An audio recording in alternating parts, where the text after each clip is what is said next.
রাখতে হয়, তুমিও করো। এবার ঘাসফড়িংটা বললো, আমি কেন করবো?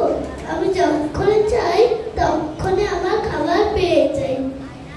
এরপর ঘাসফড়িংটা বললো, তুমি এখান থেকে দূর হও পিঁপড়ে, তোমার সঙ্গে আমার কোনো কথা নেই।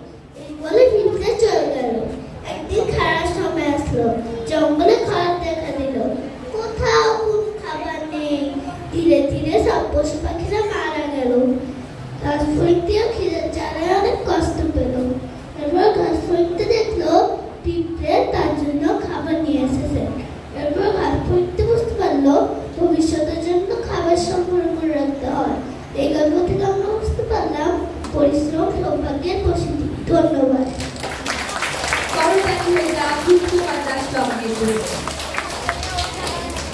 একা যদি বোকা হয়, বোকা নিশ্চয়ই একা।